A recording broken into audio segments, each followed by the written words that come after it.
2020년 케알 IGF 안전 트랙 첫 번째 세션을 시작하도록 하겠습니다. 저는 사회를 맡은 유승윤입니다. 첫 번째 세션의 주제는 과학적 연구에서 가명 처리된 개인정보를 사용하는 것에 대해 규정한 개인정보보호법 개정안에서 보완되어야 할 부분입니다. 개인정보보호법이 대폭 개정이 되어서 올해 8월 5일, 그러니까 이번 달 5일부터 시행에 들어갔습니다. 크게 두 가지 변화가 있었는데요.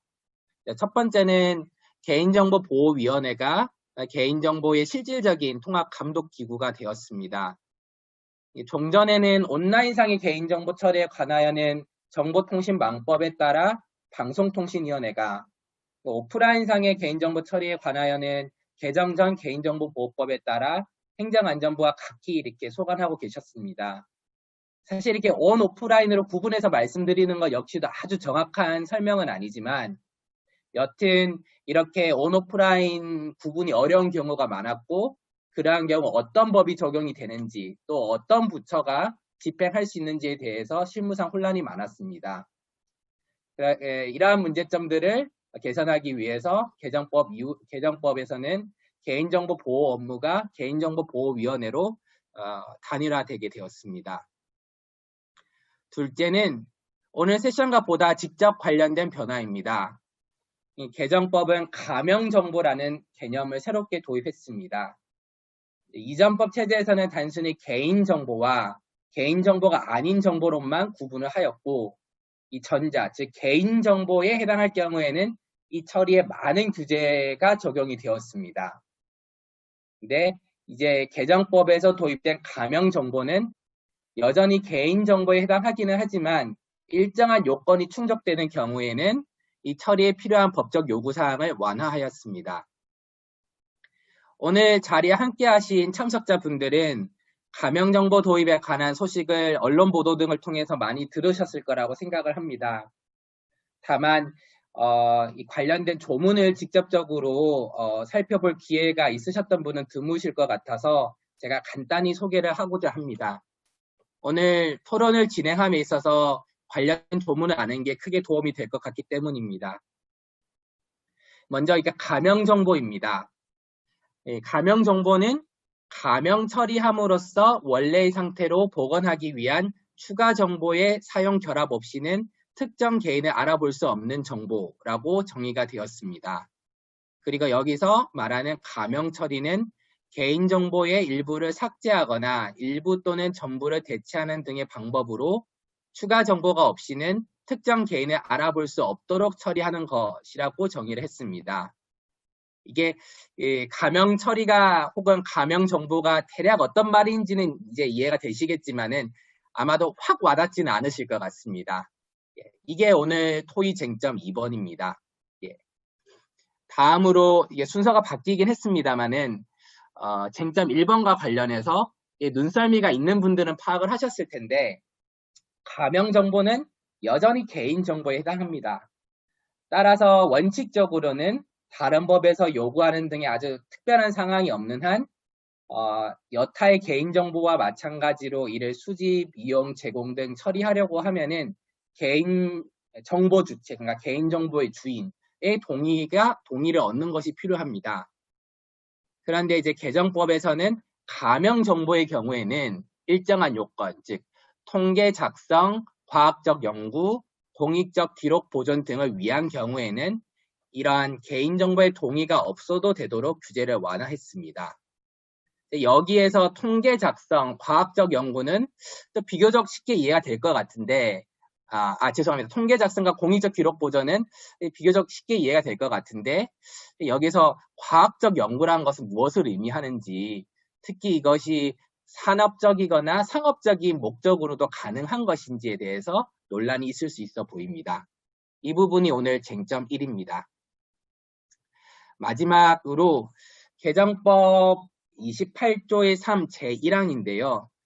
여기서는 통계 작성, 과학적 연구 등을 위해서 등을 목적으로 서로 다른 개인정보 처리자 간의 가명정보 결합은 개인정보보호위원회나 여기서 지정하는 전문기관이 수행한다라고 규정을 했습니다. 그러니까 서로 다른 회사가 가지고 있는 개인정보를 결합할 경우에는 다시 개인을 식별할 가능성이 커지기 때문에 이러한 결합은 특별한 기관에서만 가능하도록 한 것으로 이해가 되는데요. 쟁점 3은 과연 이러한 조치만으로 저희 프라이버시나 개인정보 자기결정권을 충분히 보호할 수 있는지가 되겠습니다. 여기까지가 오늘 저희 개정 개인정보보호법과 그다음에 오늘 저희가 토론할 쟁점 3가지에 대한 간략한 설명이었고요. 다음부터는 발제자 6분께서 각 쟁점별로 주제 토론을 해주시도록 하겠습니다. 주제 토론에 앞서서 패널 분들을 간단히 제가 소개해 드리도록 하겠습니다. 먼저 학계에서는 홍익대 황창근 교수님께서 참석해 주셨습니다. 그리고 저희 정부에서는 앞서 설명드린 개인정보보호위원회의 데이터 안전정책과 이한생 과장님께서 나와주셨습니다. 시민사회에서는 경실련 소비자정의센터 위원으로 활동하고 계신 김보람이 변호사님, 그리고 민주사회를 위한 변호사 모임 디지털정보위원회에서 활동하고 계신 서채환 변호사님 나와 계십니다. 마지막으로 사업자에서는 한국인터넷기업협회 김재환 국장님, 그리고 코리아 크레딧 뷰로 KCB의 이욱재 상무님 나와 계십니다. 그러면 다른 의견이 없으시면은 지금 제가 소개해드린 대로 주제별로 토론을 시작을 하고 아마도 이한생 과장님께서는 다른 패널 분들의 토론을 들으신 다음에 마지막으로 정부 입장에서는 어떻게 생각을 하시는지 말씀을 주시면은 감사하겠습니다. 그러면은 제가 그러면은 쟁점 1 토론을 시작하도록 하겠습니다. 쟁점 1번 관련해서 먼저 황창근 교수님께 부탁드립니다. 예, 제가 먼저 인사드리겠습니다. 홍익대학교 황창근 교수입니다. 여러분들 뵙게 돼서 반갑고요. 오늘 잘 모르지만 하여튼 저도 같이 공부하러 나왔기 때문에 이따가 듣고 또 혹시 말씀을 더 추가할 수도 있겠습니다. 그 자료를 혹시 올려주실 수 있나요? 제가 보낸 거? 우리 사무국에서?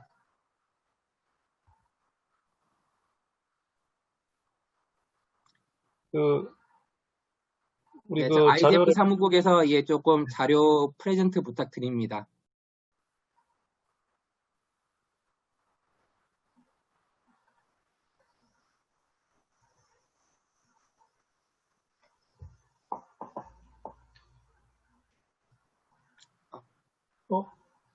제가 전달을 드렸는데 제가 자료는 올릴 수가 없죠, 이게.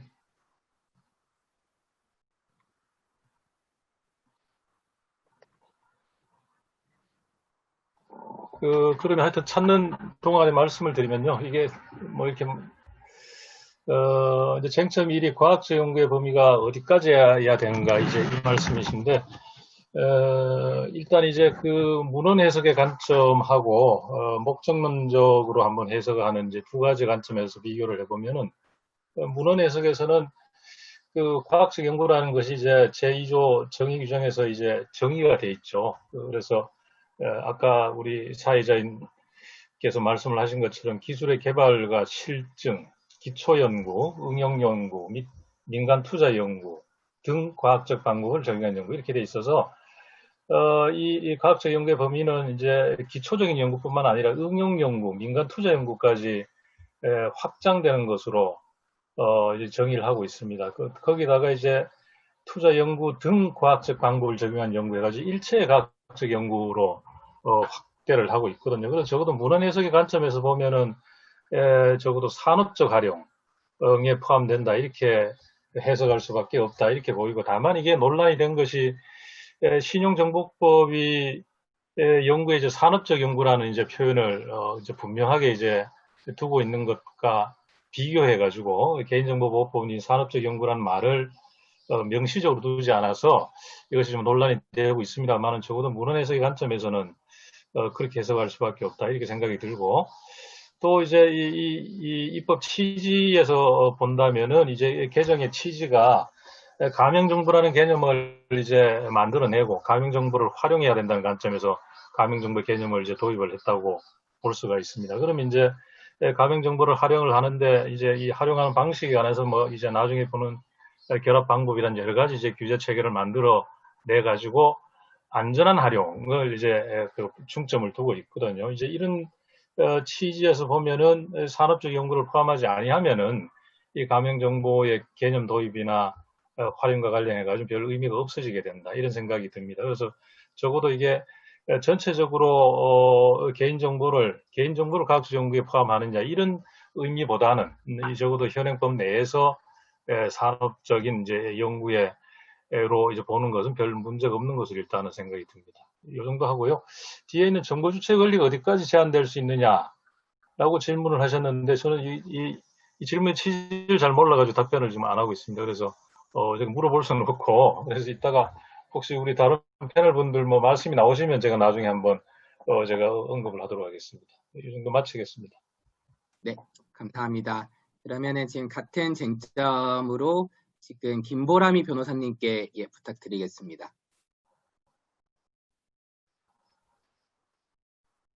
김 변호사님 지금 음소거 상태입니다. 아, 들리시나요, 소리가? 네, 이제 들립니다. 아, 예, 진행하겠습니다. 저는 사실은 상업적 얘기가 왜 나오는지, 아직도 왜 그거를 논쟁해야 되는지 잘 이해를 할 수가 없습니다. 제가, 이육재 본부장님은 제가 이 얘기를 너무 많이 해서, 알고 계실 거예요. 그래서, 이게 논쟁도 아닌 거를 자꾸 논쟁을 하시니까, 논쟁같이 보이는 논쟁이 바로 가상화된 논쟁이라고 저는 생각하는데, 이건 쟁점이 아니에요. 뭐냐면, 과학적 연구 방법에 따라서, 연구가 이루어질 경우에 안전조치로서 감염조치를 하라는 겁니다. 그래서 그런 취지에서, 접근을 하고, 다만 과학적 연구 방법에 따르면, 일부 그 목적의 이용으로 할 수 있는 여러 가지, 방법들에 대해서, 저희가 어떻게 하면 안전하게 이용할 수 있는가라는 논쟁을 가야 되는 거지, 이게 지금 산업적은 더 이상 논쟁을 할 필요도 없고, 산업과 상업을 어떻게 정의할 수 있겠습니까? 제가 처음부터 그 얘기 드렸거든요. 상업적 이용하고 산업적 이용 무슨 수로 정의하시려고 하십니까? 기업이 펀딩하면은 전부 산업하고 상업은 또 무슨 수로 나누실 거예요?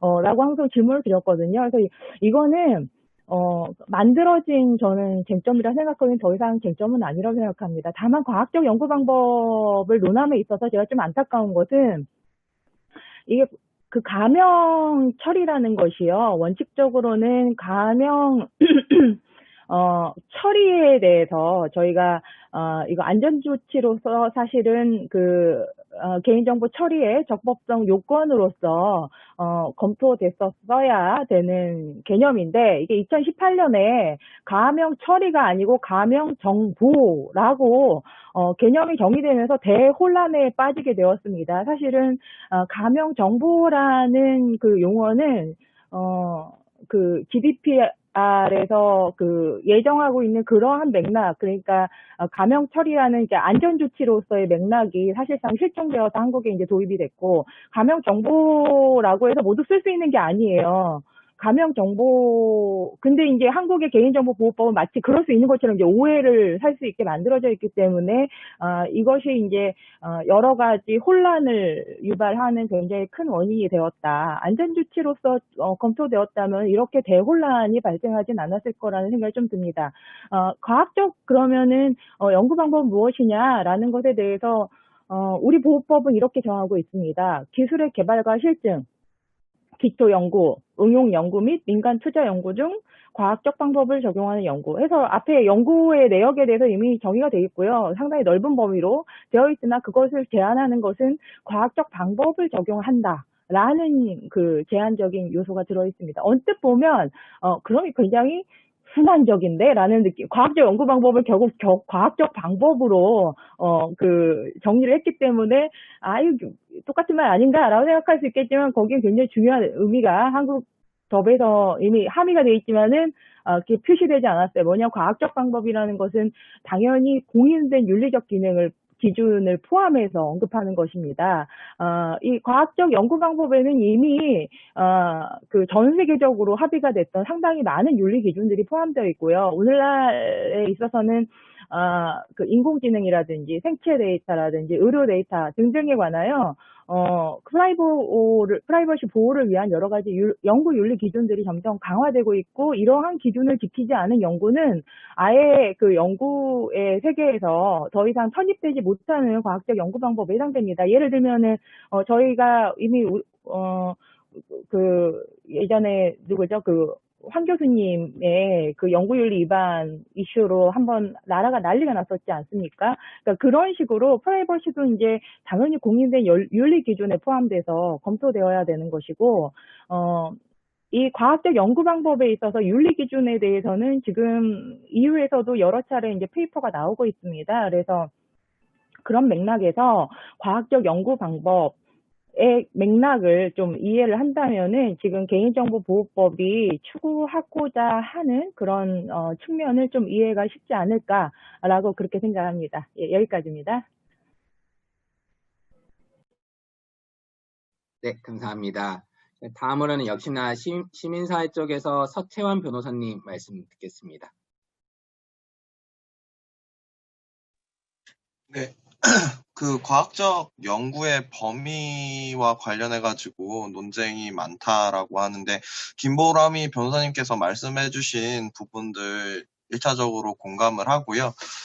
그 두 번째로 제가 좀 말씀드리고 싶은 거는, 이 과학적 연구라는 것들이 만약 이제 민간에서 이루어지는 연구나 이런 것들도 포함을 한다라고 가정을 했을 때 이게 헌법적으로나 어떻게 해석을 해야 되는가에 대한 문제점이 있습니다. 그 개인정보보호법 지금 체계를 보시면은 그 과학적 방법으로 하는 연구라고 포괄적으로 규정되어 있는데, 그러면은 이제 민간 기업 입장에서는 이거는 과학적 방법을 이용하는 연구다라고 하면서 거의 광범위한 이제 연구를 다 이제 가명 정보를 활용해서 할 수 있게 되는 건데, 과연 법이 그것을 예정한 것이냐를 살펴봐야 됩니다.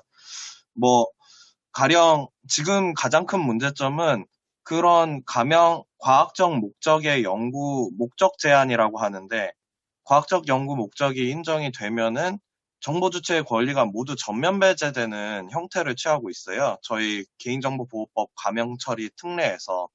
근데 이후에도 말씀드리겠지만 GDPR 같은 경우에 이걸 전면 배제하는 게 아니라 각 이제 영역별로 해서 권리들을 일정 정도 수준 보존을 해야 되는 거거든요.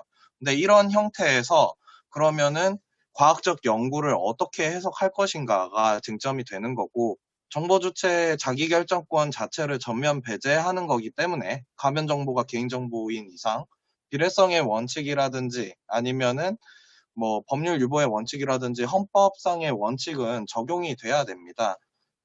그리고 저희 헌법 제37조 제1항 보시면은 공익 목적으로 공익이 있어야 되는 거잖아요.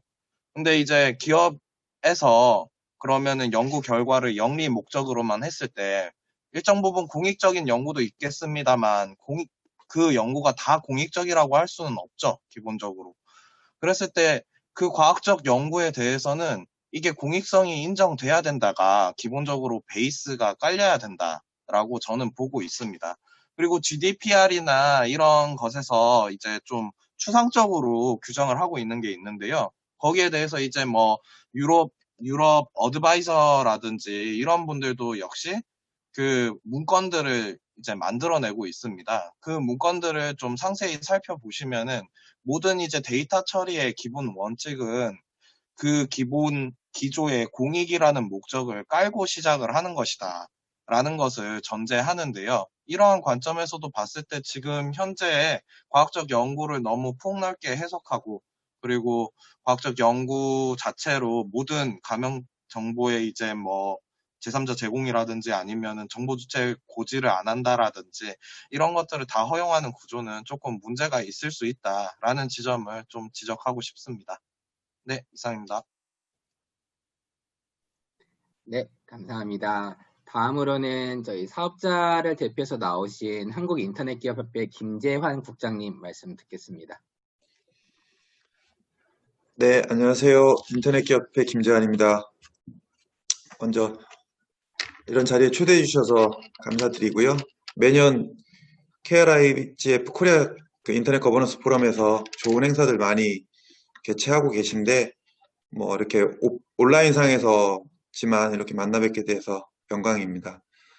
지금 첫 번째 주제와 관련해서 저는 그동안 뭐 데이터 3법 시행 법이 개정되는 과정, 그리고 1월에 개정돼서 8월 5일 시행되는 과정에서의 시행령 개정 과정에서도 참여해서 몇 차례 의견을 드리고 했는데요. 저희 협회 차원에서 첫 술에 배부를 수 없듯이 이번에 가명정보라는 새로운 개념이 도입이 되고, 여러 가지 뭐 개인정보보호위원회 새로운 출범 등등 새로운 절차들이 새로운 방식에 맞게끔 개선되어 가는 과정에 있다라고 보고요. 향후에도 이런 내용들이 지속적인 뭐 각계각층의 의견을 통해서 보완되고 의견을 수렴해가지고 조금 더 정제된다면 여러 분야에서 말씀 주시는 그런 우려들을 조금씩 해소해 나갈 수 있지 않나라고 생각하고 있습니다.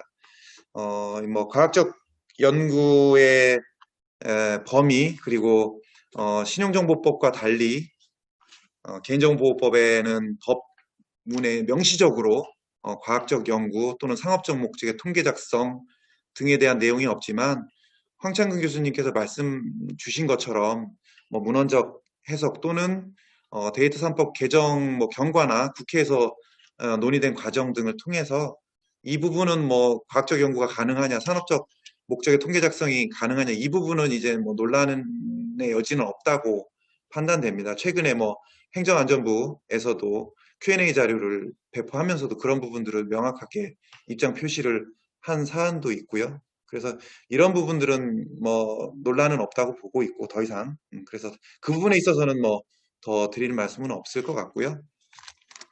또 하나 이제 과학적 연구 범위 부분이 이제 법 해석 또는 그 법문에 있는 내용 이외에 해석을 통해서 범위를 제한하는 것이 가능한 것인지, 또는 그게 바람직한 것인지에 대해서는 조금 의문이 들고요. 제가 드는 생각은 지금 사회 그 국민들께서도 우려하시는 부분이 가명정보라는 새롭게 도입된 개념에 대한 명확한 조금 이렇게 몸소 와닿는 느낌이 좀 없다 보니까 이 부분에 대해서 좀 그 막연한 오해 또는 우려 또는 이런 부분들이 좀 있지 않으신가.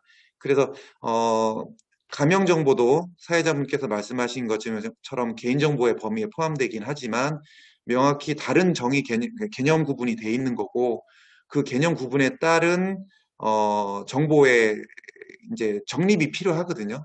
그리고 그런 부분들에 대해서 좀 새롭게 출범한 개인정보위원회에서 이런 부분에 대해서 명확한 구분과 정보 전달이 있다면 가명정보가 어떻게 마련되고 그것들이 뭐 그 사업자들이 어떻게 활용하고 있는지에 대해서 명확한 안내가 이루어진다면 이 부분에 있어서도 뭐 과학적 연구, 상업적 목적의 통계 작성 등이 이루어지는 범위 등에 대해서 명확히 그 사회에서도 인식이 가능할 거라고 보고 있습니다. 그래서 그런 부분들에 있어서의 역할을 좀 개인정보보호위원회에 좀 요청을 드리고 싶고요.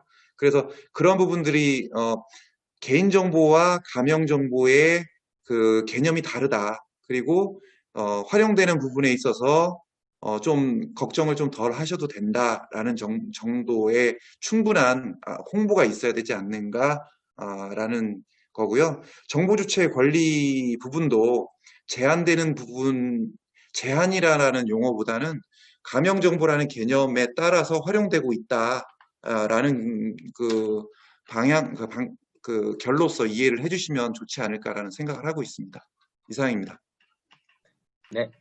다음으로는 KCB의 유욱재 상무님 부탁드립니다. 네, 반갑습니다. KCB의 이육재 상무입니다. 제가 이 자리에서 그 산업계로서 와가지고 발표를 하는데 대해서 약간 부담을 안고 왔는데, 그래도 뭐, 토론에서 그 이제 여러 가지 그 논점에 대해서 다양한 의견을 한번 들어보는 건 충분히 의미가 있을 것 같아서 그동안에 저도 뭐 그 데이터 산법 개정 관련해서 여러 가지 이제 논의나 이런 것들을 해봤는데 제가 가지고 있던 생각을 좀 솔직하게 말씀을 드려보도록 하겠습니다. 지금 이제 과학적 연구에서의 그 감염정보 관련 분야하는 부분들이 사실 이제까지 이제 많은 뭐 논란이 되어 왔던 것은 사실이고요. 근데 이제 뭐 법 개정이 되면서 이제 신정법에서는 이제 뭐 산업적 연구, 뭐 상업적 통계 이런 게 이제 명시가 됐고 교보법 쪽도 최근 이제 개인정보보호위원회가 이제 사전 공지한 그 개인정보 가맹 처리 가이드라인에서도 이제 새로운 제품, 기술, 서비스 연구 개발이나 개선 등의 산업적 목적의 이제 연구를 포함하는 걸로 이제 명시를 해서 내보내기는 했는데요. 문제는 사실 지금 데이터 활용, 이 데이터 시대에 산업 입장에서 봤을 때는 이 생성되고 있는 IoT라든지 기존의 비즈니스 생성되고 있는 대부분의 데이터가 개인하고의 연결성이 있고 이 개인 연결성이 있는 데이터를 어떻게든 여러 가지 이제 방면에 좀 활용을 유용하게 잘 하지 않으면 사실 이제 산업적 측면에서 뒤처진다 하는 것들이 이제 이슈가 되어 온 거고 특히 이제 우리하고 주 경쟁 상대에 있는 뭐 미국이나 중국 등이 우리보다는 좀 더 자유롭게 데이터를 활용하다 보니 아무래도 이제 이 지금 AI라든지 데이터 시대에 여러 가지 이제 활용에 문제가 있어 온 것은 사실이고 이런 것들을 해결하기 위해서 이제 GDPR을 참조해서 가맹정보라는 개념을 가지고 이제 활용하게 되는 건데 뭐 예컨대 이제 뭐 새로운 이제 소비 트렌드를 파악을 해가지고 그 소비 트렌드에 맞는 새로운 상품을 출시한다든가 뭐 고객의 선호도가 높은 게 어떤 건지 뭐 이런 걸 파악한다든지 했을 때 우리나라는 사실 이제 이 업권이 아주 작고 잘게 이게 쪼개져 있다 보니까 자기가 갖고 있는 데이터만으로는 사실 여러 가지 분석해서 그 좀 더 효과적인 비즈니스를 수행하기에는 한계가 있는 것은 사실이어서 그래서 이제 이 결합이라는 문제라든지 가맹정보 활용이라는 문제가 이제 많이 나온 부분이고 그런 거에 대한 산업계 요구가 사실 이제 많이 온 거죠.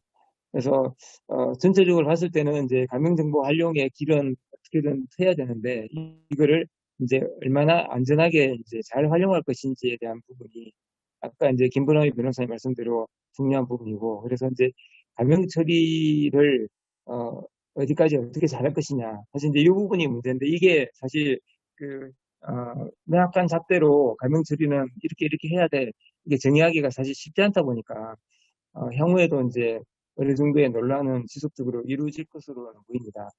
그렇지만 이제 기본적으로는 가맹정보란 게 기존의 개인정보하고 차이가 나는 게 뭐 전화번호라든지 이메일 주소, 뭐 계좌번호, 카드번호 이런 이제 식별성이 높은 정보가 사실 전혀 활용되지 않고 그다음에 개인을 유추할 수 있는 준식별 뭐 항목들 이런 부분들도 상당히 이제 리스크를 고려해서 좀 리스크를 낮춰서 활용되는 거기 때문에 사실 이제 이 정보를 활용하는 거에 대한 그 심리적 부담이 그 리스크 수준이 과거보다는 좀 더 낮게 가명 처리를 한 상태에서 활용이 되는 거여서 이제 좀 이제 그 어느 정도 보완이 된 거고 또 이 가명 정보에 대한 그 보호 조치가 워낙 또 강력하게 들어가 있어서 이게 이제 목적의 활용이라든지 여러 가지 이제 잘못 활용했을 경우에는 처벌이 또 너무 강하기 때문에 오히려 산업계에서는 이제 이 강화된 처벌 조항 때문에 혹시라도 문제가 되면 이제 이 기업이 망할 정도로 위험에 빠질 수가 있다. 이제 그런 생각 때문에 오히려 이제 또 활용하는데 주저하는 측면도 있거든요. 그래서 지금 이제 개정법에서는 가명정보 활용에 대한 기업의 책임성도 상당히 많이 강화되어 있기 때문에 초기에는 아주 조심스럽게 좀 이제 뭐 좀 그 사회적인 효과가 큰 부분에 먼저 좀 시행이 되고 이게 좀 더 이제 안전하게 잘 활용되는 것들이 좀 이제 입증이 될 때 서서히 이제 좀 더 활용 확산되지 않을까 그런 이제 생각을 하고 있고요.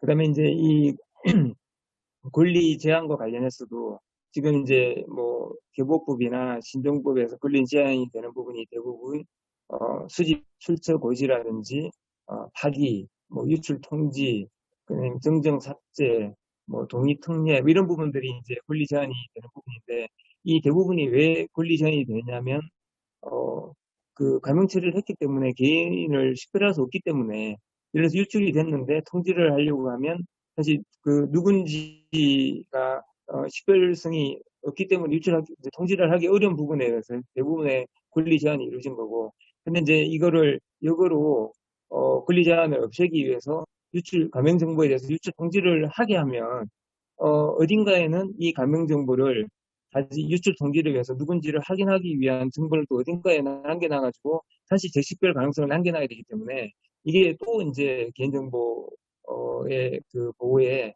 침해가 되는 역효과가 있습니다. 그래서 저희가 산업계에서 봤을 때는 권리 제한이 감형 정보를 만들어서 활용하면서 발생되는 식별성이 없어지는 부분에 대해서 누군지 모르기 때문에 제한이 되는 부분은 어쩔 수 없는 부분이 아닌가 생각하고 있고요. 그 오늘 주제 두 번째에서 이제 전문기관에서 결합 수행하는 것에 대한 안전성 부분도 있는데, 뭐 제가 보기에는 뭐 그렇습니다. 이게 전문기관이 이제 국가가 지정하고 부모님 그럼 어떻게 괜찮으시면은 저희 그 주제는 그 다음에 다음번에 이어서 네네. 해도 괜찮을까요? 예. 네네, 알겠습니다. 그럼 저희 네. 여기까지 하겠습니다. 네, 감사합니다. 예. 네. 그리고 저희 그 개보의 이한샘 과장님 지금 저희 원래 패널로 계시는데 잠시 자리를 비우신 것 같습니다. 그러시면 나중에 조금 코멘트를 받도록 하고요. 그러면 지금 쟁점 1 관련해서 지금 말씀 주신 것들을 제가 간단하게 종합을 해 보겠습니다. 종합을 해 보면은 일단은 저희 황 교수님께서는 지금 저희 개정법에서 이 정의 조항을 보면은 문헌 해석상으로는 상업적 내지 산업적 목적도 포함된다는 게 일견 명백해 보인다는 말씀을 주셨고요.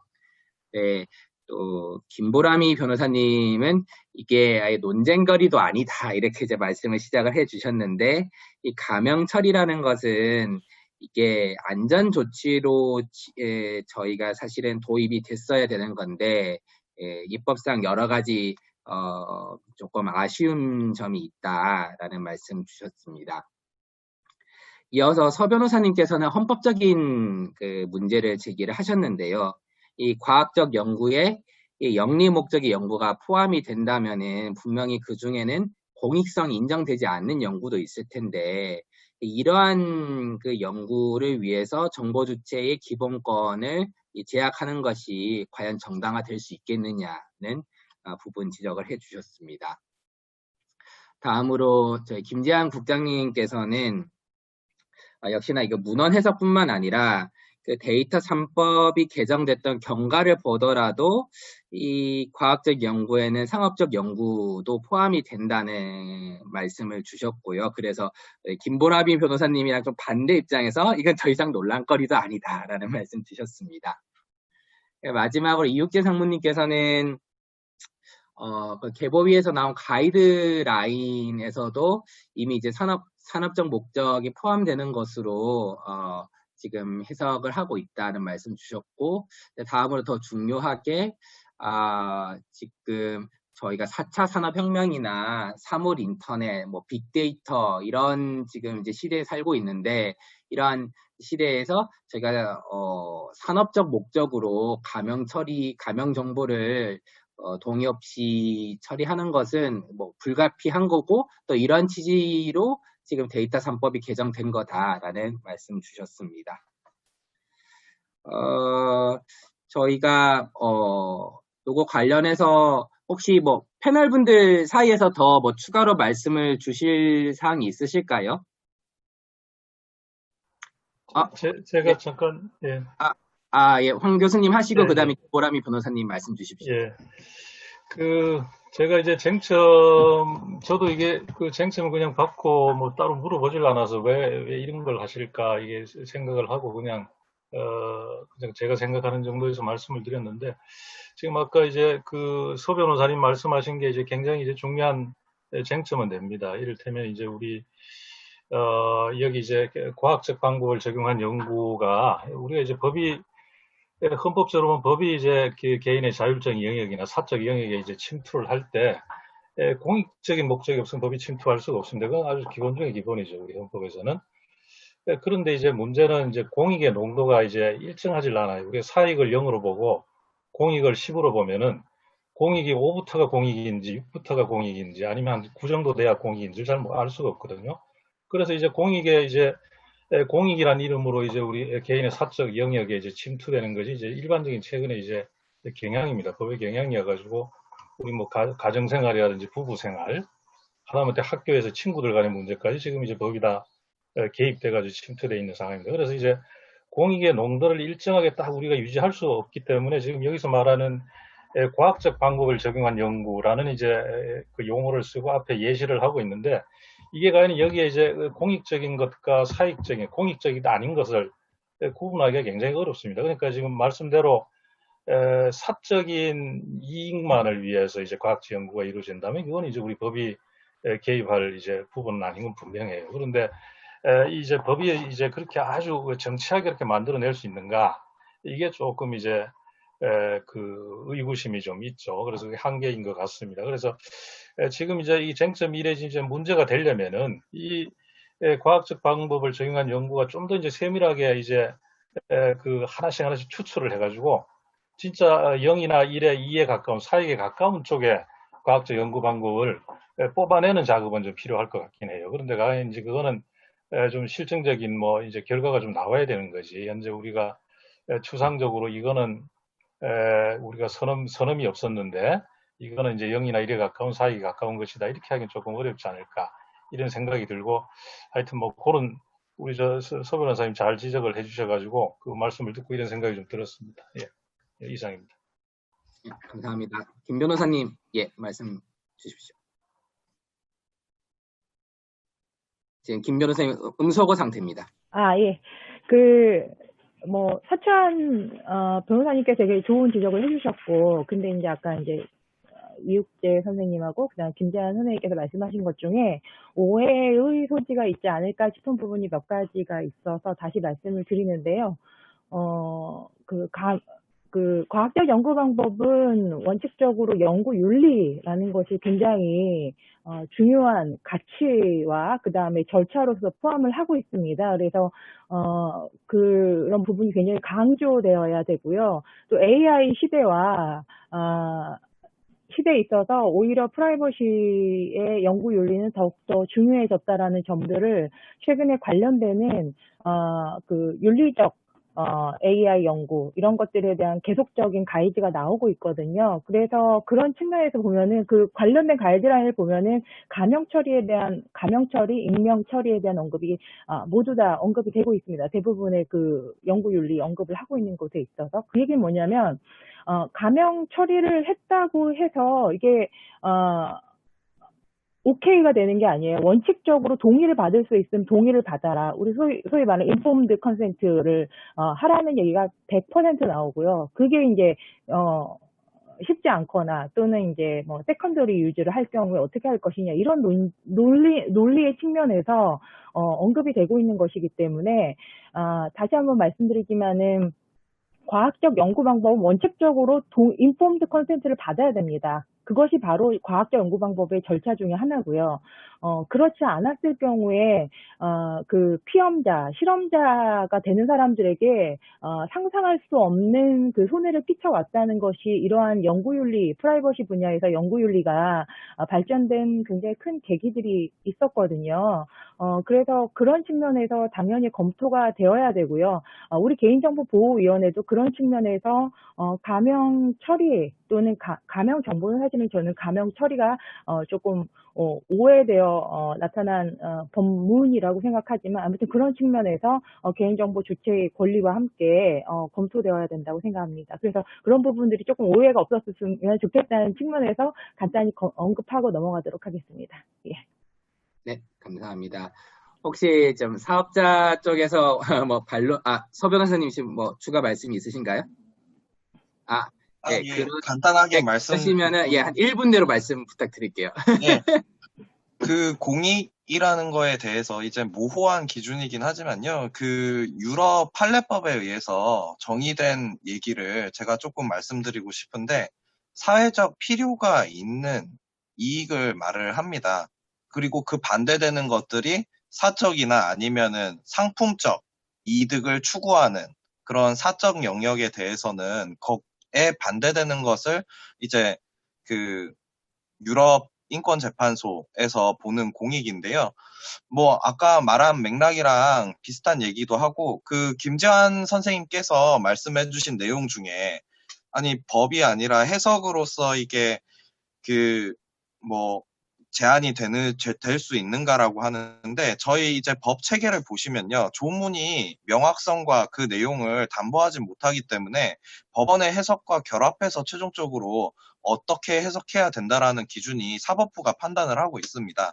그런 차원에서 헌법에 합치되게 해석하는 것은 기본 중에 기본이고 저희 헌법은 공익 목적이 아니면은 기본권 제한이 안 된다라고 말씀을 선언하고 있기 때문에 그런 부분들은 따라야 합니다.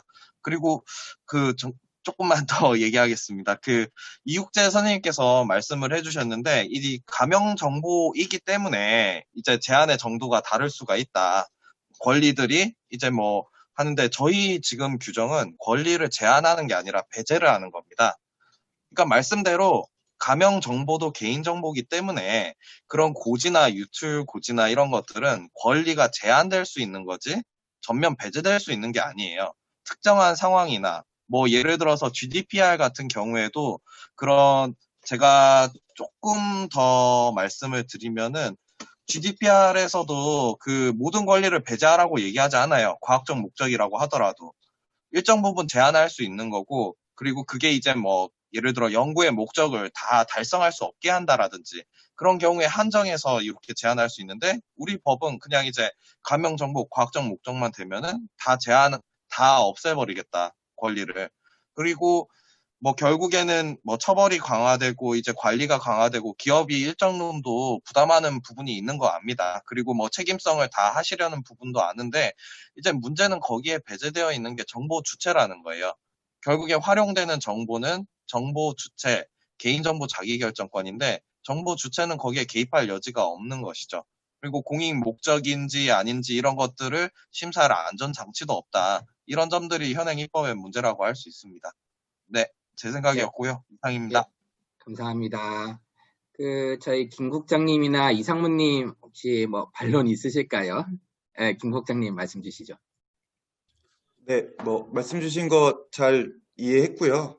그 서채환 변호사님 말씀하신 것처럼 제가 뭐 해석과 관련된 말씀을 드리면서 그 법원의 뭐 판결이라든지 판례라든지 판결이라든지 그런 부분들의 해석을 뭐 그 무시한다거나 그렇게 그 해석을 받아들일 수 없다 그런 내용이 아니라 이게 법이 집행되는 과정에서 행정부와 관련된 임의적 해석이 잦다 보니까 그런 것들을 사업자들이 받아들이는 그런 조치들에 있어서 조금 부담을 말씀드린 거지.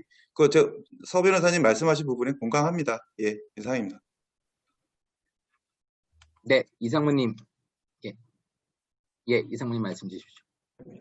네, 뭐 저도 조금만 말씀을 드리면 사실 산업계도 기본적으로 동의기반으로 데이터를 활용하는 게 원칙이고 지금까지 또 그렇게 해왔고요. 근데 이제 이게 안 되는 부분들은 새로운 서비스를 만들어 가지고 뭔가 이제 소비자인데 좀 더 혜택을 주고자 할 때 이게 뭐 어느 정도 제품을 어떻게 만들어야지 효과가 있을 것인지 사실 판단을 해봐야 되는데 지금까지 대부분이 이제 판단할 수 있는 뭐 이 연구나 이런 것들을 전혀 못 해보기 때문에 새로운 상품의 출시가 안 되고 경쟁력이 떨어지고 또 고객인데 가야 될 혜택이 이게 이제 못 가게 되고 이제 그런 부분이어서 대부분의 이제 케이스들은 근데 그 판단을 해보려고 그러면 뭐 예를 들어서 한 100만 명의 데이터를 가지고 가명 정보를 해가지고 뭐 결합해서 분석을 해봤고 이 상품을 이렇게 만들면 개인의 이제 트렌드나 추세에 맞게끔 뭐 이렇게 효과가 있겠구나 이거 판단해야 되는데 대부분 이제 그런 경우에 판단이 하는 분석을 하기 위해서 이제 가명 정보를 만들어서 결합해서 분석하고 그 분석이 끝나면 또 지우고 이제 이런 구조로 가는 거고 실제로 그걸 서비스를 할 때는 이제 어떤 서비스를 해주기 위해서 이렇게 할게 할 때는 다 동의를 받고 하는 거거든요. 그래서 동의를 받아야 되고 동의를 받을 수 있는 부분은 다 동의를 받아서 하는데 지금 대부분의 새로운 상품을 출시를 할 때 어떤 상품을 만들어야 될지 이런 부분에 대해서는 사실 이런 제도가 없으면 산업계에서 그 분석을 간단하게 해보기 위해서 100만 명이 동의를 받아가지고 하기는 어렵기 때문에 사실 이 가명정보의 활용이라는 제도가 필요하다 이런 부분을 말씀드린 거고 그래서 그걸 하기 위해서 걸리지 않으면 되는 부분 그다음에 이제 가명정보를 활용하면서 정보 주체가 누군지 몰라서 이제 뭔가를 개인의 권리가 배제가 될 수 없는 부분 그 부분은 불가피한 부분이 있다 이런 측면에서 말씀을 드린 것이었습니다. 네, 잘 알겠습니다. 지금 참석자분들께 안내 말씀드립니다. 지금 저희 줌에서 Q&A 기능을 이용해서 질문을 올려주실 수 있고, 지금 벌써 2분 정도가 질문을 올려주신 것 같습니다. 요 질문에 대한 답은 제가 요 지금 질문 내용을 간단히 살펴보고, 지금처럼 이렇게 한 쟁점이 끝나고 바로 하는 게 바람직할 것 같을 때는 그렇게 하고 아니면 뒤에 종합 토론 때 하는 게 더 낫겠다 싶으면은 그렇게 진행을 하도록 하겠습니다. 지금 2가지 질문은 괜찮으시면은 종합 토론 때 다루도록 하겠습니다. 패널 분들께서도 간간히 이 질문 좀 확인하시고 준비 부탁드리겠습니다. 그러면은 지금 쟁점 1은 여기서 마무리를 하도록 하겠습니다. 그럼 이제 쟁점 2, 그러니까 가명 정보의 결합을 이제 개인정보보호위원회나 여기에서 지정하는 전문기관에서 수행하는 것이 개인정보 내지 가명정보를 보호할 수 있는 충분한 조치가 될 수 있는가와 관련해서 토론을 부탁드리도록 하겠습니다. 순서는 마찬가지로 황 교수님께 먼저 부탁드리겠습니다. 자료 올려주십니까? 사무국 자료 이제 PPT 황 교수님 PPT 자료 프레젠트 가능하신가요? 잘 안 되나 보네요. 예.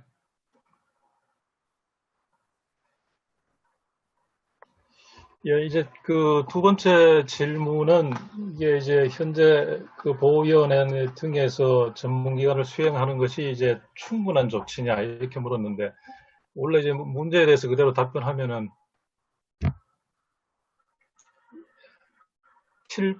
슬라이드 7로 넘어가 주세요. 예. 질문 자체는 이제 충분한가 이렇게 물었으니까 충분한가라고 물으면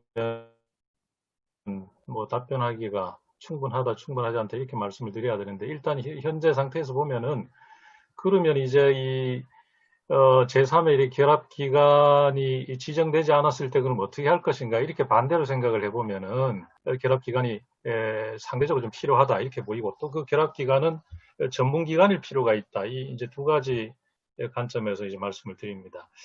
이게 이제 가명정보 결합으로 발생될 수 있는 이제 개인정보 재식별이라든지 이런 위험성이 이제 굉장히 상존하고 있다 이렇게 보통 보고 있잖아요. 그래서 이제 결합 과정에 대한 통제가 필요합니다. 과정이나 결합 결과에 대해서도.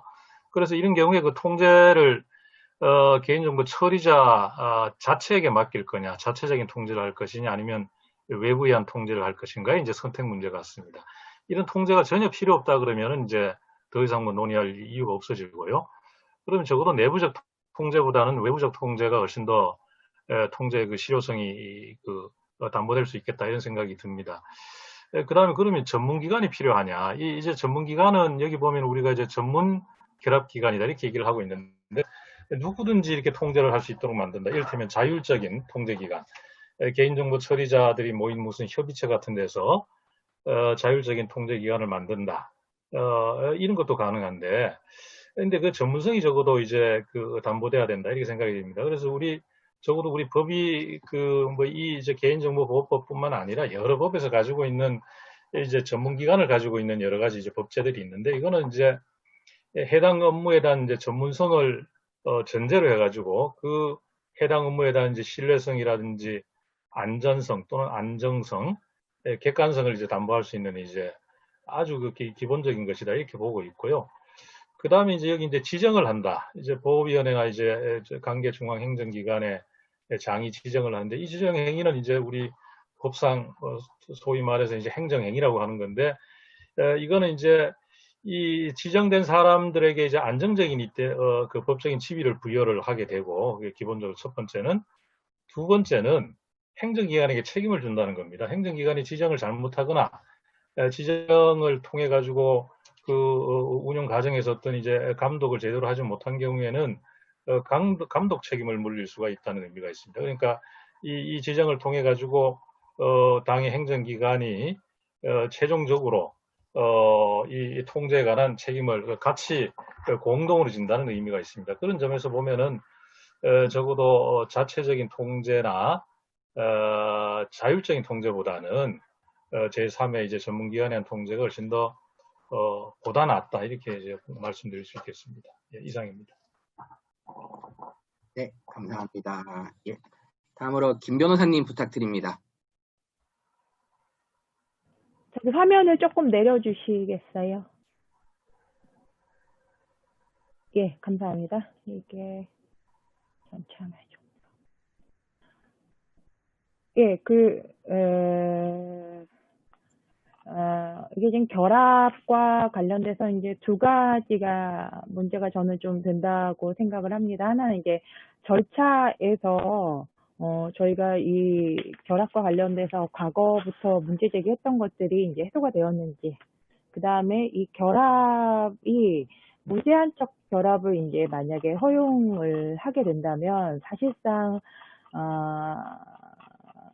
이제 쌍방간이 아니고 쌍방을 한 다음 다시 3자간, 4자간, 5자간, 6자간 뭐 이런 식으로 가면은 과거에 저희가 이제 계열사에서 정보를 함부로 결합하지 말 것을 정했던 어떤 원칙 같은 것들이 형이화되지 않을까 하는 우려들이 이제 같이 있는데, 이런 부분들을 사실은 지금 개인정보보호위원회는 해소해 주지 못하고 있다라는 생각을 합니다. 첫 번째, 이제 개인정보보호위원회가 이 결합과 관련된 그 절차들에 대해서 규정하고 있는 것들을 좀 살펴보면요.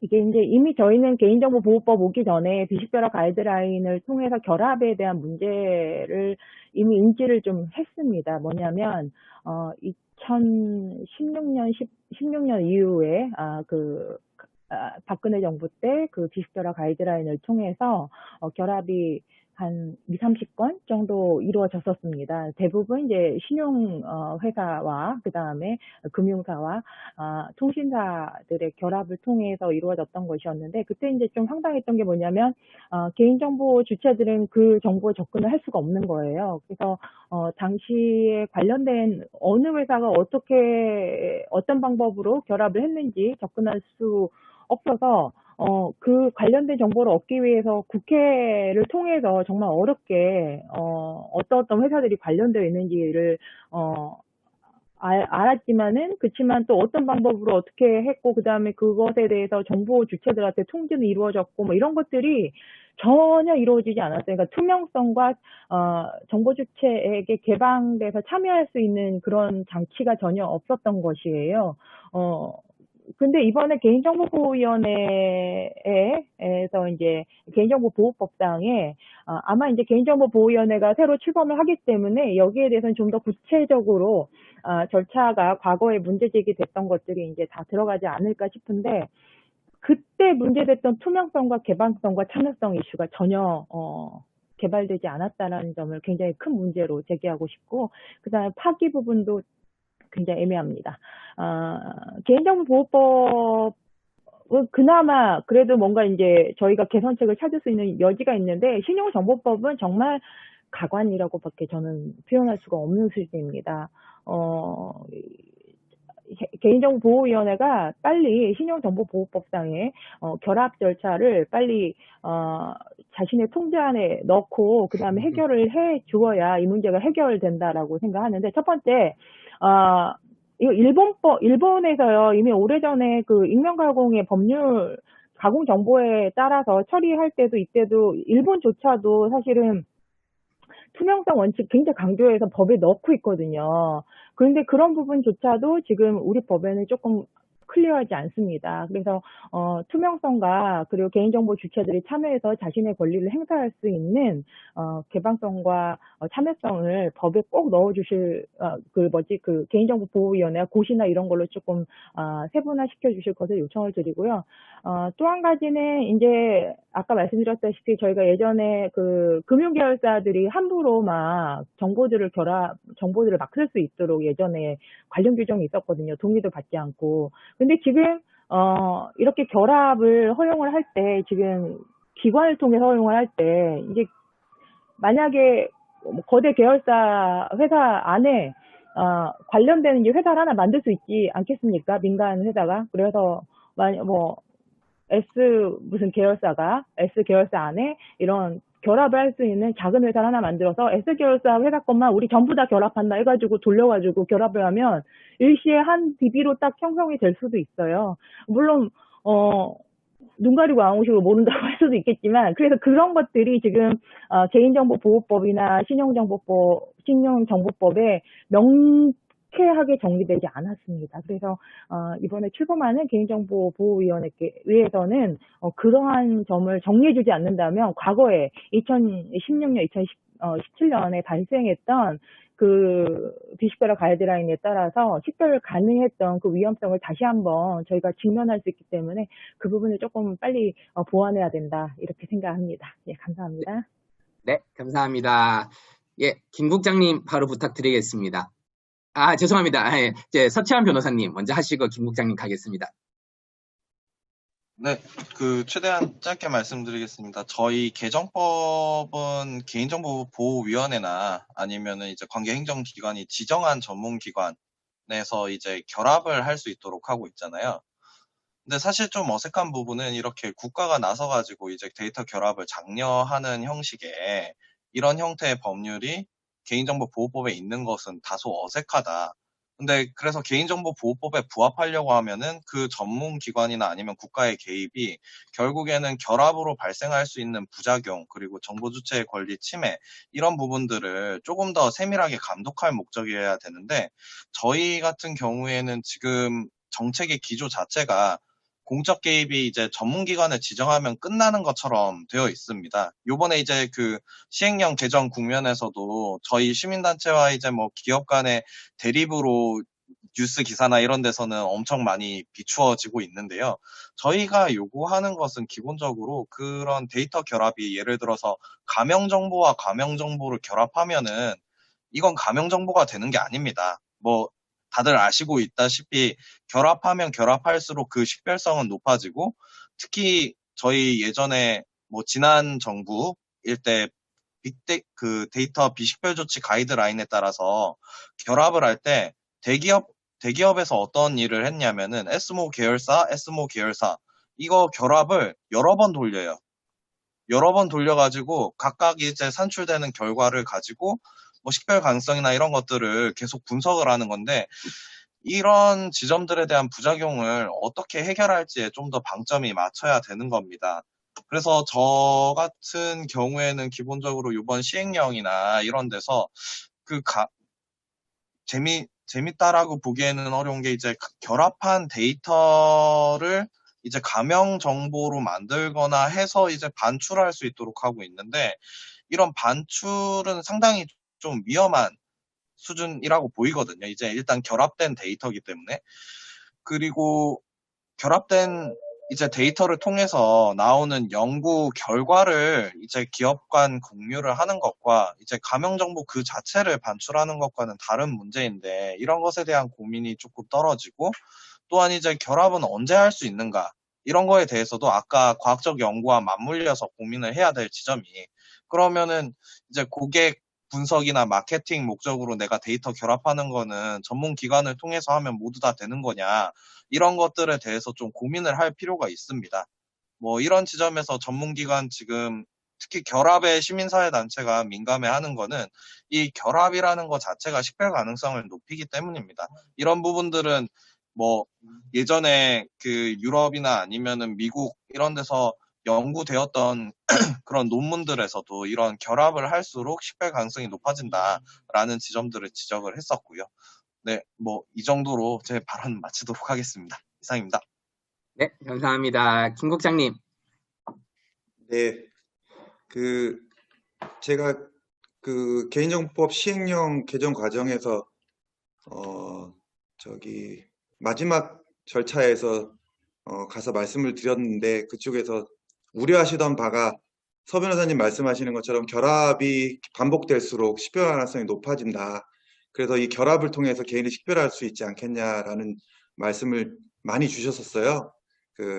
근데 저는 그 사업자 입장에서 가명 정보를 가명화하고 뭐 비식별화하고 하는 과정에서 그 가명화, 비식별화를 통해서 누구를 개인화를 다시 하려는 사업자는 없다고 봅니다. 왜냐하면 데이터를 이미 갖고 있는데 개인정보 동의를 받아서 사용자들의 개인정보를 이미 보유하고 있고 그 보유한 정보를 가지고 가명화, 익명화를 처리하고 그것은 특정한 목적이 있어서 하겠죠. 근데 그거를 다시 개인을 식별하기 위한 다시 그 반대 방향으로 왜 할 수 있는지 그런 동의이 없다는 거죠. 사업자 입장에서는. 그런 부분들은 조금 결합을 통해서 식별 가능성이 높아지고 사업자가 그거를 의도하는 것처럼 비춰지는 것은 조금 좀 적절하지 않다라는 생각을 하고 있고요. 그 사업자 입장에서 결합 신청을 하고 결합 신청 후에 반출을 하는 과정은 뭐 과학적 연구 또는 산업적 통계 작성을 위해서 당연히 필요하다고 보고 있고 그렇기 위해서 반출심사위원회에서 명확한 그 결합 후의 데이터들이 그 가명화됐는지를 판단하고 반출 승인을 할 것으로 보고 있습니다. 그래서 가명정보 결합기관으로 위원회나 관계 중앙행정기관의 장이 지정하는 전문기관이 담당하고 있는 것은 1차적으로는 위원회 등이 책임 있는 관리가 잘 될 거라고 보고 있어서 저희는 맞다고 보고요. 2차적으로는 초기에 결합기관이 좀 많아지면 그 관리도 힘들 뿐더러 결합기관 간에 뭐 정보 교류나 이런 부분들이 좀 어려워서 업무 혼선도 발생할 수 있을 거라고 생각하고 결합을 요청하는 사업자 입장에서도 뭐 이런 결합에 소요되는 기간이라든지 이런 절차들에 대한 혼선이 발생할 수 있을 것으로 보여서 일단 뭐 지정제도는 뭐 책임 있는 관리가 필요하기 때문에 필요하다고 보고 있습니다. 다만 신용정보와 관련돼서는 그 결합기관 지정을 향후에는 민간 기업에도 지정을 검토하고 계시다고 하는데 이거는 뭐 향후의 얘기고 이후에 이제 법 시행 이후에 가명정보의 결합에 대한 이용률 그리고 그 결합 절차와 관련한 민원들을 종합적으로 판단해서 민간에까지의 허용 여부는 추가적으로 검토해 주실 것으로 생각하고 있습니다. 이상입니다. 네, 감사합니다. 이상무님 마지막으로 부탁드립니다. 네, 그 결합 부분에서 이제까지 사실 이슈가 많이 있어 왔는데 산업계에서는 사실 데이터 결합 활용 없이는 이 데이터 산업 시대에서 데이터 활용 그 제약이 너무 커서 반드시 사실 필요한 부분이고 그런 건데 이제 나와 있는 이제 여러 가지 이슈 중에 하나는 결합할수록 식별성이 커진다. 뭐 이런 이제 부분들은 물론 당연히 좀 더 커질 수는 있죠. 근데 이제 그거를 예를 들어서 활용을 한다든지 반출을 하기 전에 다시 이제 그 가명 처리가 적절했는지를 추가 가명 처리를 해서 조치를 하고 쓰게 되고 뭐 물론 이제 개보법이나 신정법에서 이제 처리한 절차가 약간씩 다르긴 하지만 근본적인 취지는 어쨌든 활용하기 전에 추가적인 가명 처리라든지 확인 작업을 다 한다. 근데 그것까지 못 믿겠다고 하면 대부분이 이제 불법적인 걸 전제로 해서 상당히 우려를 하는 거라서 지금은 사실 처벌 조항이 사실 너무 강화가 됐기 때문에 상당히 조심스러울 수밖에 없고 이제 그런 측면에서 활용되는 부분의 체계도 좀 알아봐야 될 것 같고 지금 이제 개보법은 아직 전문기관 지정 하나 했지만 신용정보법은 이제 지금 신정원하고 건보원 두 군데를 지정했는데 사실 이게 보안 강도 사실 높은 곳이고 또 금융감독원이 계속 감독을 하고 있기 때문에 이게 그 불법을 이렇게 뭐 이렇게 해서 하는 것 외에 체계적으로 이게 문제가 돼가지고 정보에 뭔가 그 누수가 있을 수 있다. 이렇게 이제 보기는 그까지 고려해서 하기에는 사실 아무것도 할 수 없는 거여서 이제 좀 그런 일이 있을 것 같고, 그다음에 반출 관련된 위험성 부분도 물론 이제 이 시민사회 이제 반출에 대한 우려도 충분히 알지만 이 법 체계적으로 보면 반출할 때 감형 처리가 충분한지 충분히 검토를 하고 또 그거를 기업으로 가져왔을 때 이 반출된 정보하고 기업의 원데이터하고 철저하게 이제 분리하고 권한도 다 따로 하게 되고 있고 데이터가 섞이지 않도록 법적으로 보안책을 충분히 갖추고 있습니다. 사실 그런데 이제 그 우려대로 뭔가 반출된 정보를 가지고 자기가 원래 갖고 있는 정보하고 섞어가지고 하다 보면 재식별성이 있을 거 아니냐 하는 건데 사실 지금 보고를 보면 재식별을 고의로 해가지고 했을 경우에 매출액의 3%의 형사처벌을 받는데 사실 지금 데이터를 가진 기업들은 사실 대부분이 개인 이제 고객 소비자들을 고객으로 모시고 비즈니스를 하는 곳이 개인정보를 갖고 있는 곳인데 평판이 사실 너무나 중요한 곳인데 그렇게 이제 그 고의로 불법을 저질러서 그렇게 그 얻고자 하는 이익이 얼마나 클지를 모르겠지만 그 기업이 정말 망할 정도 위기까지 가게끔 그렇게 하지는 않을 거거든요. 그래서 제가 보기에는 이 부분에 대해서는 사회적 신뢰가 어느 정도 있어야 되고 물론 앞으로 몇 년 가다 보면 어떤 문제가 있을지는 뭐 모르지만 일단 법 체계상으로는 안전 조치를 충분히 갖추고 가고 있고 기업에서도 상당히 조심스럽게 안전하게 또 활용을 하고 하기 때문에 좀 어느 정도 신뢰 체계에서 믿고 가면서 또 보완할 거는 보완해 나가야지 지금 출발부터 사실 이렇게 너무나 많은 우려를 갖고 제가 아무것도 못할 거기 때문에 그 정도 좀 가볼 수 있는 상황은 아닌가 그런 생각을 하고 있습니다. 네, 다들 말씀 감사합니다. 제가 간단하게만 지금 말씀 주신 내용들 정리를 해보면은, 네, 황 교수, 일단은 다들 저희 이제 정보 결합의 전반적인 부분에 대해서들 코멘트를 주신 것 같습니다. 네, 황 교수님께서는 결합기관 자체는 필요하고 그게 이제 전문기관일 필요가 있겠다. 왜냐하면 내부적 통제보다는 당연히 외부적 통제가 낫기 때문이다라는 말씀을 주셨고요. 김보람이 변호사님은 사실 이 결합 이슈는 개정법 전에서도 이제 가이드라인 등을 통해 가지고 이미 이제 수행이 되고 있는 사례가 있었고 당시에 좀 야기된 문제들이 있었는데 이 개정법 하에서 그런 문제들이 제대로 해결이 되었는지 조금 의문스럽다는 의견 주셨습니다. 서 변호사님께서는 이게 결합기관 전문기관 이게 오히려 국가가 나서서 정보 결합을 장려하는 꼴이 아닌가. 이게 감독이라기보다는 그런 게 부자연스럽다. 또한 특히나 이게 반출 관련해서는 더더욱 좀 우려스러운 부분이 있다는 말씀 주셨습니다. 김 국장님께서는 이게 어차피 사업자는 애초에 개인정보 수집을 했을 때 처리에 필요한 동의를 받았을 텐데 이걸 또다시 감형한 거를 다시 재식별하려는 사업자가 있을 거냐. 그런 사업자는 없을 거라고 생각이 된다. 라는 말씀 주셨고 반출 관련해서는 이게 사업자가 사업을 함에 있어서 반드시 필요하고 다만 이제 법과 절차에 따라서 심의를 받게 되어 있기 때문에 큰 우려가 없다는 말씀 주셨습니다. 마지막으로 이상무님께서도 역시나 이 전문기관의 어떤 공익성, 그 다음에 전문성에 대해서 말씀을 주셨고 또 우리 법에서 처벌 수준을 강하게 하고 있기 때문에 우리가 그런 아주 예외적이거나 불법적인 경우를 생각하기는 어렵다는 취지의 말씀 주셨습니다. 괜찮으시면은 이 주제에 관한 토론은 이제 쟁점 3까지 하고 난 다음에 종합 토론 때 같이 진행을 하도록 하겠습니다. 그러면 저희 마지막 쟁점 3, 저희가 감형 처리 등과 관련해 감형 정보 개념 도입 등과 관련해서 정보 주체 권리 침해를 최소화할 수 있는 방안에 대해서 요거는 이제 제언을 좀 오려 부탁드리는 자리가 될 것 같습니다. 각 패널 분들께서는 한 3분 이내로 본인의 의견이나 제언 주시면 감사하겠습니다. 네, 역시나 황 교수님부터 시작을 하겠습니다.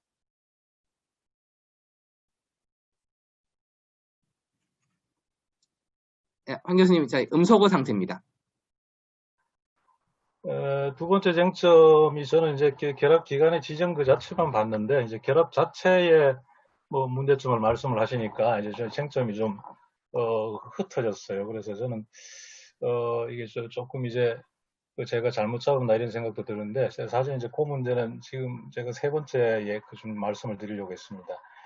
이게 우리 28조의 2하고 28조의 3에서 보면 이제 가명정보 처리와 결합의 문제를 다루고 있는데 28조 3의 이제 제1항에서 보면은 서로 다른 개인정보 처리자 간의 결합의 경우에는 결합기관에 의해서 수행한다 이렇게 돼 있거든요.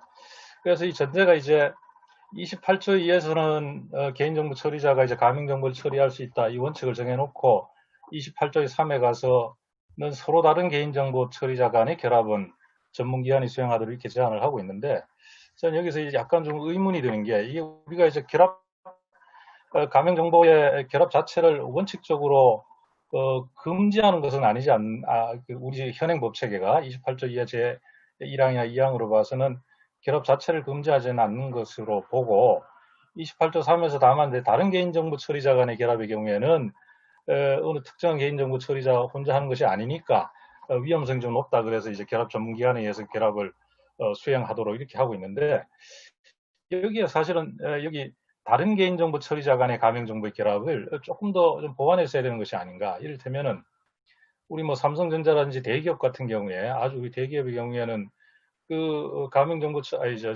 개인정보 처리자라는 단일한 기관 내에서 단일한 산업 내에서 사업이 영업이 굉장히 많이 분리되어 있는 회사들이 많습니다. 영업이 분리되어 있고 사업이 분리되어 있으면 회계도 따로 하는 경우도 있고 그렇거든요.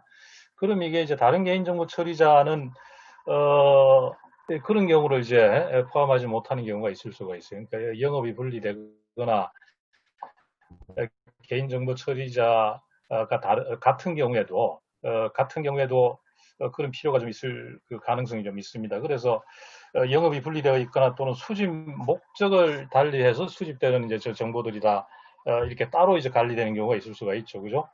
그런 경우에는 사실상의 이제 개인정보 처리자가 다른 것과 유사한 것이 아닌가 이렇게 보면은 이제 그런 경우에는 만약에 이제 개인정보의 결합을 가명정보의 결합을 이제 제3자 이하는 이제 그 통제를 하겠다는 그 취지였다면은 그 부분도 좀 포함해서 하는 것이 이제 타당하다. 우리가 이제 영업 사업이 다른 경우에는 같은 법인 내라고 하더라도 달리 취급하는 그 법제가 많이 있습니다. 이제 그걸 한번 좀 볼 필요가 있겠고 전반적으로 이제 결합을 하고 나중에 이제 그 반출하는 과정에 있어서 보면은 정보 주체의 이제 그 참여가 좀 명시적으로 이렇게 보장된 것이 좀 보이질 않아요. 이게 이제 정보 주체가 어떻게 참여할 것인가 결국은 이제 여기 있는 각종 위원회들이 쭉 있는데 위원회 이제 정보 주체에 적어도 좀 명시적으로라도 정보 주체의 대표가 뭐 위원을 이제 된다든지 뭐 이런 식의 이제 내용이 좀 있었으면 좋겠다.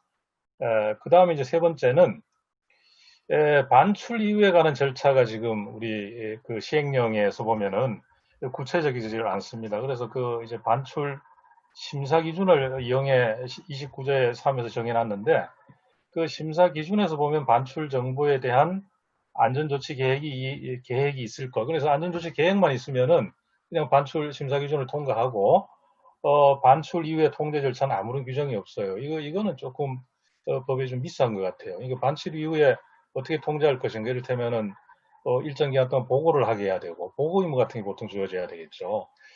그래서 이제 그 부분이 필요한데 다만 이제 우리 선생님 죄송하지만 이제 정리 한번 부탁드리겠습니다. 예, 지금 이제 끝났습니다. 영에서는 이제 고시로 정하도록 하고 있거든요. 그래서 고시에서 이 반출 이후의 안전조치 집행 등에 대한 통제 절차를 좀 상세하게 규정할 필요가 있겠다. 이런 말씀 드리겠습니다. 예, 이상입니다.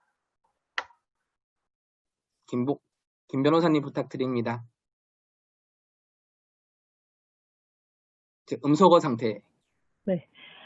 저는 아까도 말씀드렸다시피 가명 정보라고 해서 모두 쓸 수 있는 것이 아니고 최초의 가명 정보를 도입할 때 저희가 참조했던 GDPR에서 언급했던 처리의 적법성의 안전조치로서 가명 처리의 맥락이 좀 더 강조되고 그게 개인정보보호위원회에서 고시나 설명으로 강화되어야 된다고 생각합니다. 그래서 당연히 과학적 연구 방법에는 윤리 기준으로서의 원칙적으로 인포음드 콘센트를 받아서 동의를 받아서 처리를 하되 예외적으로 임명 처리를 할 수 있는 임명 처리를 하고 감형 처리는 일종의 안전 조치로서 검토되어야 되는데, 근데 이제 굉장히 안타까운 부분들이 있어요. 뭐냐면은 최초 이 법이 이렇게 푸시가 되면서 진행이 되면서 두 가지로 좀 나눠진 부분이 있습니다. 뭐냐면 첫째는 지금 통과된 2020년 1월 9일 날 통과된 법은 사실은 개인정보보호위원회의 설치가 좀 강조가 됐던 법이었고, 이 과정에서 사실은 감형 처리가 안전조치이기 때문에 안전조치의 프로파일링 보호 장치로서의 개인정보 영향평가라든지 프로파일링 거부권이라든지 트래킹 감시 이런 것들에 대한 안전조치는 후속 입법으로 원래 2019년에 나왔어야 되는데 그게 나오지 않는 바람에 감형 정보만 이렇게 부각이 되는 법이 된 것 같아요. 그래서 그런 것들이 좀 종합적으로 된다면 저희가 조금 우려를 좀 덜 할 수 있지 않을까라는 생각이 들고, 그 측면에서 개인정보보호위원회가 지금 해야 될 일이 너무 많다. 기업 입장에서도 사실 아까도 말씀드렸다시피 기업 쪽에서 계속 그 얘기 하시잖아요. 우리는 그럴 의도가 없어요. 고의가 없어요. 그걸 누가 알겠어요.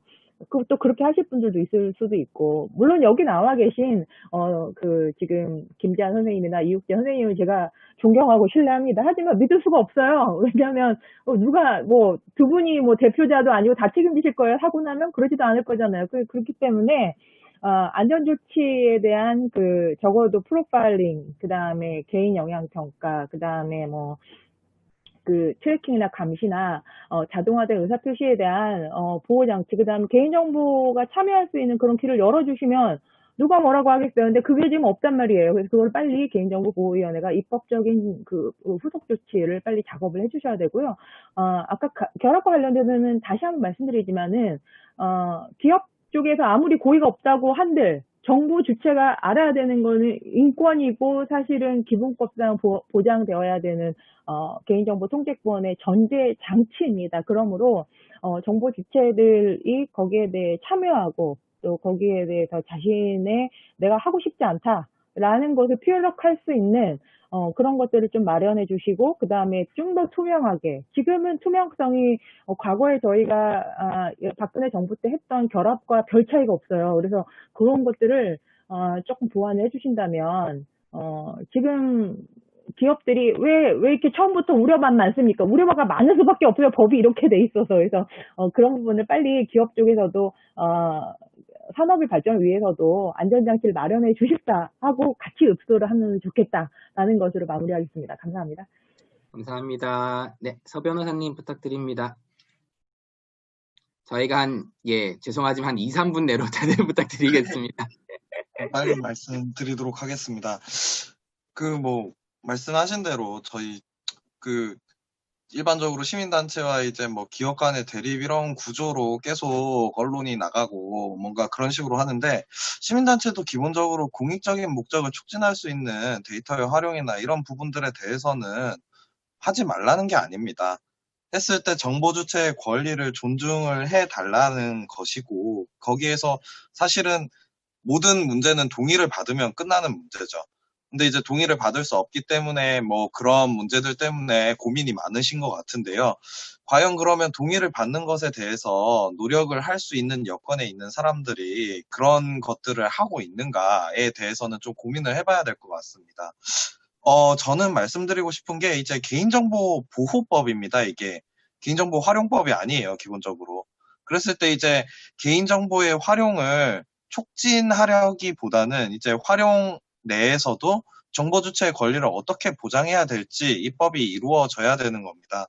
그랬을 때 이제 제가 느끼기에는 결합 과정이나 아니면은 이런 것들이 다 이제 마치 모든 사업을 막거나 이런 걸로 이해되는 것들이 굉장히 안타깝고요. 오히려 권리가 보장이 되고 정보 주체가 여기에 동의를 할 때 더 많은 협조도 얻을 수 있고 사업적인 측면에서도 더 좋다고 생각을 합니다. 기본적으로. 그래서 제가 아까 말씀드린 대로 이제 연구 목적이나 이런 부분들에 대해서 보완 입법이 필요하고, 그리고 이제 GDPR 수준으로 맞춘다고 해놓고 이제 개인정보보호법, 이른바 데이터 3법이 통과될 때 정보 주체 권리 부분에 대해서는 전혀 논의가 제대로 안 됐어요. 아까 말씀하신 프로파일링에 대응할 수 있는 권리라든지 이런 부분들은 당연히 입법 보완이 돼야 된다라고 생각을 합니다. 그리고 지금 이제 일률적으로 다 배제되고 있는 문제들, 권리들이 그런 부분들에 대해서도 보완 입법이 필요한데 특히 제가 좀 우려되는 지점들은 지금 가명정보의 처리 특례라고 해서 일반법에 너무 단순하게 들어와 있기 때문에 이게 사실은 가명 처리됐을 때 위험성이 있는, 그러니까 식별 가능성이 있는 정보뿐만 아니라 그게 이제 만에 하나 안전장치가 제대로 안 됐을 때 치명적일 수 있는 민감 정보 이런 것들에 대해서도 이제 가명 정보에 해당하기만 하면 다 사용할 수 있다. 이런 취지로 읽힌다라는 점이 우려스럽습니다. 특히 이제 뭐 아동의 정보라든지, 뭐 그거를 이제 마케팅 목적으로 가명 처리를 했다가 혹시 식별 가능성이 있다라고 하면은 그런 부분에 대해서는 결국엔 누가 책임을 지느냐라는 문제가 생기는데 책임이 희석돼요. 지금 상황에서는. 법도 그렇고 아니면은 이제 사업주도 그렇고 그런 부분들에 대해서 향후 고민을 하기 위해서는 그런 세부적인 단계 내에서 권리들이 잘 보장돼야 된다라고 생각을 합니다. 이상입니다. 감사합니다. 네, 김 국장님 부탁드립니다. 네, 기업들도 서비스 이용자들의 개인정보를 보호하기 위해서 노력을 많이 하고 있고, 김보람이 변호사님 말씀하셨지만, 착한 척 하려고 이렇게 말씀드리는 건 아니고요. 이용자들이 있어야 서비스가 발전할 수 있는 거고, 기업도 이윤이 창출이 되는 거기 때문에 최대한 노력은 하고 있는 상태고요.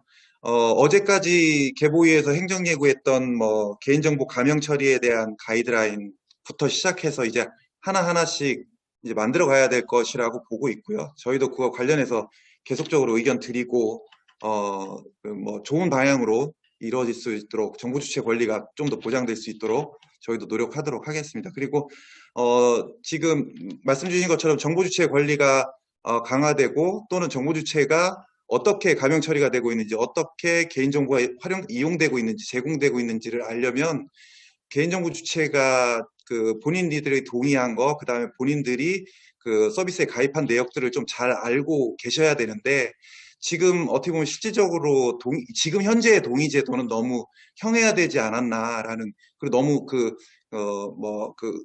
의미 없이 동의를 막 누르고 계실 수밖에 없는 지금 동의제도 환경인 것 같아요.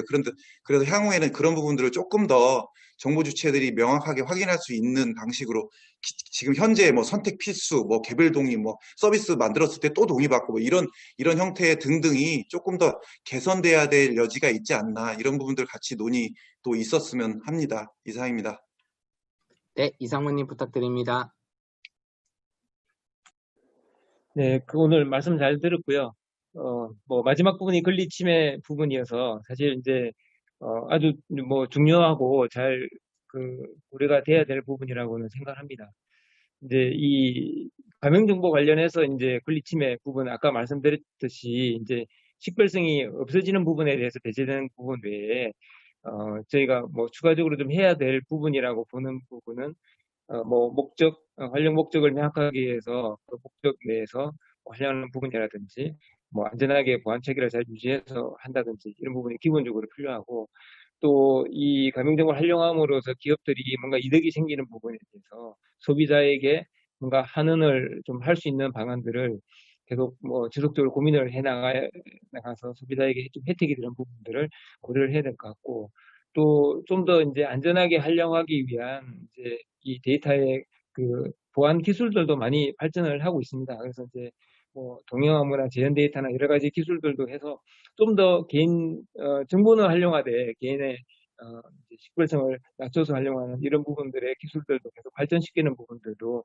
좀 더 강화되면 좋을 것 같고 그렇습니다. 그래서 아까 김보람 변호사님께서 말씀하셨지만 이 투명성 부분도 사실 산업계 입장에서는 이 프로세싱이라는 부분에서 데이터를 연계 결합 직접 하게 할 수도 있어도 되지만, 이게 이제 워낙 이제 불안한 요소들이 많기 때문에 국가가 지정한 전문기관에 가서라도 결합을 하게 해주면 그걸 안전하게 처리해서 쓰겠다는 부분이 산업계의 기본적인 입장이라서 이런 것들을 잘 관리만 된다 보면 사실 투명성이 그 어느 정도는 유지가 되지 않을까 하는 생각도 들기도 하거든요.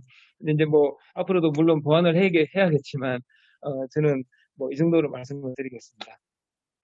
네, 상무님 감사합니다. 예, 그러면은 저희가 이제 마지막 마무리 종합 토론을 간단하게 지금 하려고 하는데요. 예, 저희 그 개보위에 지금 이한샘 과장님께서 예, 지금 이제 업무로 좀 많이 바쁘셔가지고 지금 제가 중간중간에 그 말씀하실 기회를 제가 미처 못 드렸습니다. 그래서 일단은 이 과장님께서 먼저 조금 말씀 뭐 종합적으로 주실 게 있으실까요?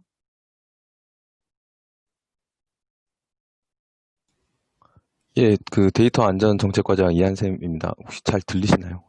예, 잘 들립니다. 아, 예, 그 먼저 죄송하다는 말씀 좀 드리고요. 예, 오늘 아침에 자리를 좀 몇 번 비웠습니다. 그래서 사실 그 하나 더 말씀드리자면 제가 발령받은 이제 2주차인데 그래서 지금 그 저희 와보니까 상황이 뭐 당장 그 시행 이후에 고시 뭐 가이드라인 이게 지금 쌓여 있는 상황입니다. 그래서 오늘도 그것 때문에 좀 자리를 비우긴 했었는데 일단은 제가 그래서 그 세부적인 점에 대해서 말씀드리긴 좀 어려운다는 건 어렵고요.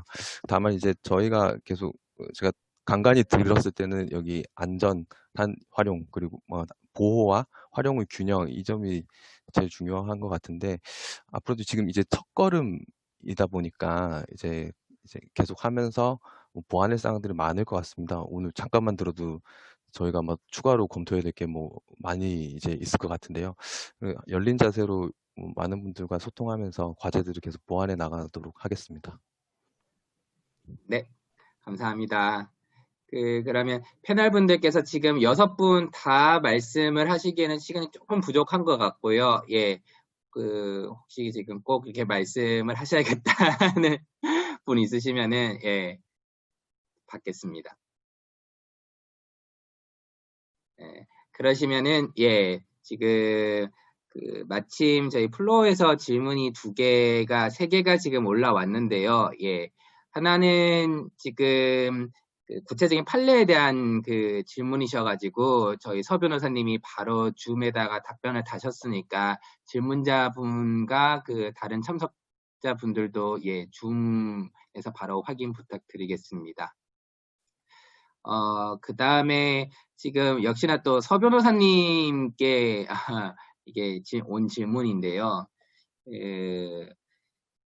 4차 산업에서 특히 이게 머신러닝을 할 때는 이게 엄청난 데이터를 처리하는 줄로 안다. 근데 그런 경우에는 이게 동의를 어떻게 받을 수 있을까 하는 좀 의문을 주셨습니다. 서 변호사님 뭐 간단하게 말씀 주실 수 있을까요?